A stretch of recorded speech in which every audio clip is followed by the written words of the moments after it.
Com todo prazer. A gente vai inverter hoje, né? Porque esse texto é do George, um texto bem bacana, que é Ruptura, como série espelha exaustão e danos provocados pela escala 6x1. Com personagens incapazes de equilibrar trabalho e vida privada, Ruptura metaforiza uma sociedade adoecida pelo atual modelo de trabalho no Brasil e no mundo. O texto do Jorge Ricardo Guariente está no nosso site e também relembrando que está aqui na descrição do vídeo. Vocês podem, inclusive, acessar os textos que nós estamos comentando aqui.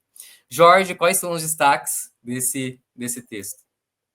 Ah, adorei, eu adoro que o Gui, porque é muito estranho falar de si mesmo, gente, mas vamos lá. O texto, ele tem dois objetivos, né? Ele fala da série, sim, Ruptura, que é uma série meio que futurista, porque ele fala de uma tecnologia que separa a nossa mente em dois. Então, as pessoas que não estão conseguindo lidar com o estresse do trabalho, elas fazem a ruptura, que basicamente separa. Então, você tem as memórias do trabalho, que você só lembra quando tá no trabalho, e tem as memórias da sua vida pessoal, que você só lembra da vida pessoal. Então, um não tem a lembrança do outro. Então, separa praticamente a consciência em dois.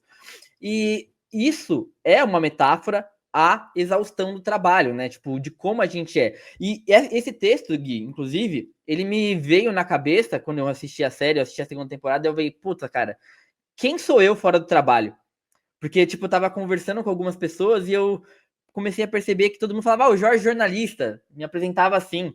As pessoas, você que tá assistindo a gente aqui agora, vocês acham que a gente é essa tela, e quando a gente desliga a tela, que a gente sumiu.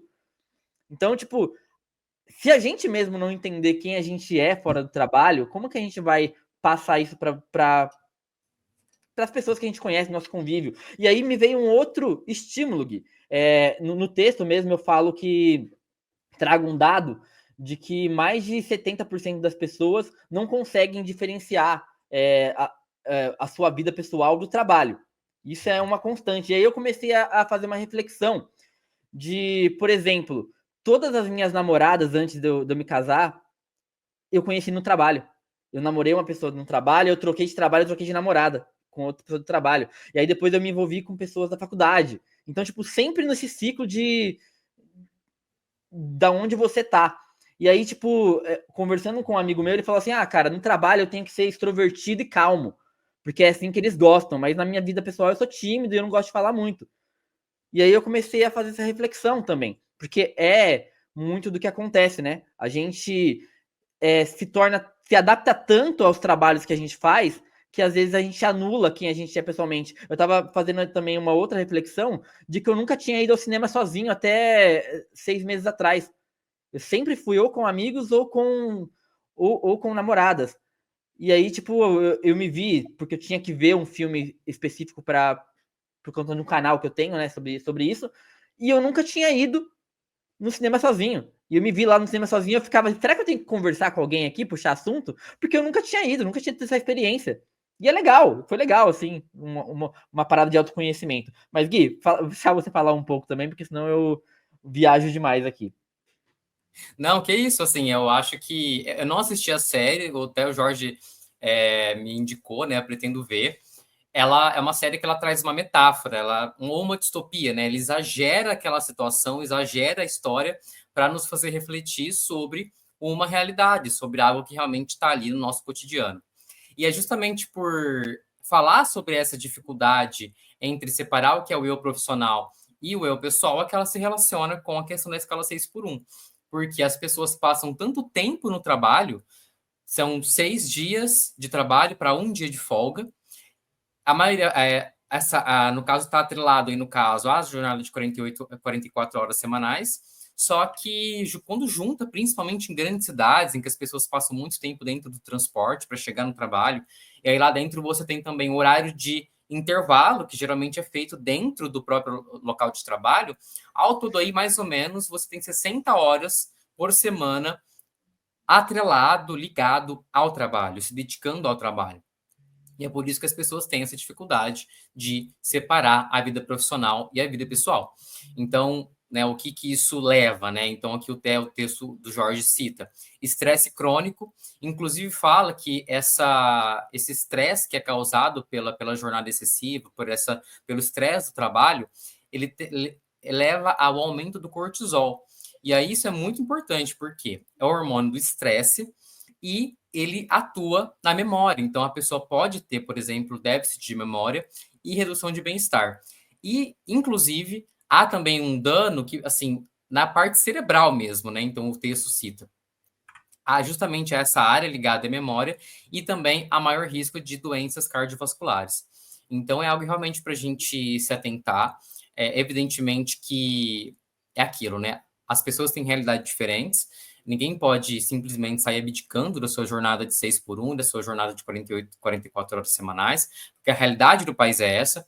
Mas é para a gente entender como esse tipo de trabalho, esse tipo de jornada nos impacta, para que a gente apoie a diminuição da escala. Isso é muito importante. Tem também a questão, quando a gente fala de escala 6 por 1, ela pressupõe, né, Gui, que nesse único dia livre, a gente vai ser livre. Mas como? Como você consegue ser livre se o cansaço físico acaba com você, né? E ela leva em conta que a pessoa só trabalha. É uma escala feita para quem só trabalha. Mas você imagina quem trabalha 6 por 1 e tem que estudar e fazer um estágio ainda, muitas vezes, que é a realidade de boa parte dos estudantes. A gente vai passar por coisas como fome, porque a pessoa não vai se alimentar direito, vai passar por dificuldades ali em questão de obesidade. A gente vive numa realidade que a obesidade é uma coisa quase crônica, como nos Estados Unidos já é. Essa realidade está vindo aqui para o Brasil com muita força. A pandemia mostrou isso, tem altos índices de aumento de obesidade por conta de pessoas que fazem home office, como a gente. Se a gente não tiver tempo para se exercitar, o que acontece com a gente? É uma coisa que o esgotamento nos leva. E aí tem uma reflexão também, Gui, sobre essa nova geração que está vindo, né? Que não é a nossa, mas que ela não está aceitando essa realidade. Ela está lutando por saber quem é esse eu dela separado do trabalho. Então, a gente tem, assim como lá em 2002, o governo Lula tentou criar um pleno emprego. Ele realmente criou muitos empregos. Só que esses empregos são os empregos que já não atraem mais essa faixa da população. Então, não é incomum você ver que tá faltando funcionário para trabalhar em supermercado, por exemplo. Porque eles não querem essa exaustão. Eles estão começando agora e eles já sabem que isso aqui é um caminho sem volta. Porque você também fica marcado, você trabalha no mercado uma vez, parece que, tipo, aquele segmento, só aquilo ali você vai conseguir. Então, eles já estão rejeitando esse caminho. E é muito interessante a gente entender isso.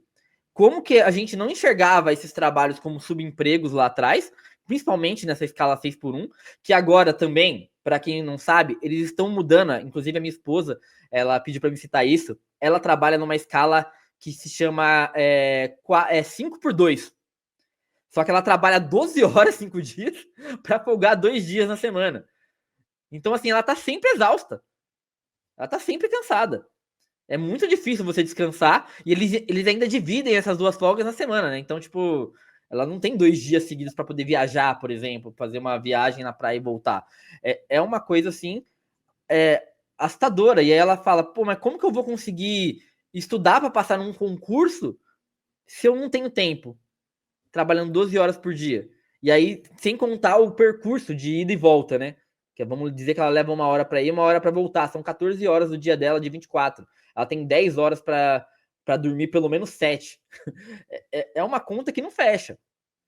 E aí, eu vou partir para o final aqui, Gui, aproveitar que a gente está com uma audiência legal, perguntar, quantos de vocês que estão assistindo a gente agora se relacionam, se casaram ou têm laços para frente do trabalho com quem vocês trabalham?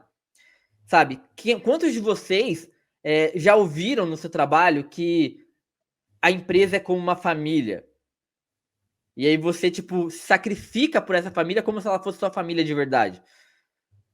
É importante a gente entender para separar, para a gente não ter crise de ansiedade, não ter burnout e não ter outros problemas que a empresa não vai entender depois. Então, é muito importante, sim. Eu não estou dizendo que é fácil separar, eu acho até que é muito difícil, mas eu acho que é bom assistir a série. Se der para ler o texto dessa moral para mim, muito obrigado.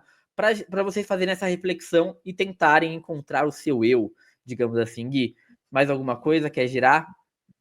Eu só queria comentar, fazer um comentário, mas a gente não vai se aprofundar nisso, porque é um outro tema, né? Bem mais que espraia para muitos lados, mas só também para a gente refletir que, nesse caso, a gente vê muito isso hoje, né? Da juventude, da forma como ela vê alguns tipos de trabalho. Tem, eu acho que, dois pontos que a gente pode falar. Primeiro, que existe esse canto de sereia, né? De que você não vale a pena você ter um salário, de você ser um CLT, de você ter direitos garantidos, essa ideia de que você tem que ser seu patrão, de você tem que ser empreendedor, você tem que ser Uber, evidentemente, né? Sem no caso, estigmatizar quem trabalha como Uber. A questão de fazer as pessoas acreditarem que não ter patrão é algo bom, porque você manda em você mesmo, só que você não tem nenhum tipo de garantia, nenhum tipo de direito assegurado. Se você perde seu emprego, você não tem fundo de garantia, você não tem um seguro-desemprego. Então, existe isso, né? O neoliberalismo mesmo, como ele tem feito muitas pessoas acreditarem que essa via de desregulamentação, de não ter chefe, de não ter carteira de Senado, de não ter horário fixo, é bom, quando na verdade, inclusive até o seu texto cita isso, né? Que na empresa, né, da série, eles dão festas do Eiffel, por exemplo, como uma tentativa de substituir salários justos por brindes. Então é mais ou menos isso, né? Dizem que você vai ter uma série de benefícios, como uma certa liberdade, mas sem nenhum tipo de garantia. Então, acredito que é algo que a juventude também precisa entender, que não é bem por isso, além do fato de entender também que essa juventude observa que muitas pessoas que se dedicaram ao seu trabalho ao longo de anos, às vezes no mesmo emprego durante décadas, elas conseguiram alcançar certas coisas e que hoje isso já não é tão mais possível. Então, você entra num trabalho, permanece 5, 10 anos, não é garantia de que você vai conseguir ter uma casa própria, de que você vai conseguir ter uma estabilidade financeira, por conta dos direitos trabalhistas, de como a nossa vida, de uma forma geral, tem sido cada vez mais dificultada por esse sistema, né? Então, eu acho que é algo para a gente refletir também. A gente tem que encerrar realmente esse assunto, gente, mas eu recomendo que vocês vejam a série. Tem vários assuntos que nem chegamos aqui a falar, que tocam na série. Por exemplo, como eles lidam com a demissão na série. A demissão é a morte dos Zines. Os Zines são as pessoas que são criadas para trabalhar. Você imagina você só acordar e só ter lembrança do trabalho. Praticamente eles são novos seres humanos, que só vivem para trabalhar. Então, quando um deles é mandado embora, eles morrem. Então eles vivem o luto e tal. E tem também a questão de um chefe, o senhor Milchik, que ele ele era um funcionário puxa-saco que foi promovido. E aí enfim, ele é o cara mais detestável da história das séries. É muito legal, assistam. É muito melhor do que eu ficar aqui comentando.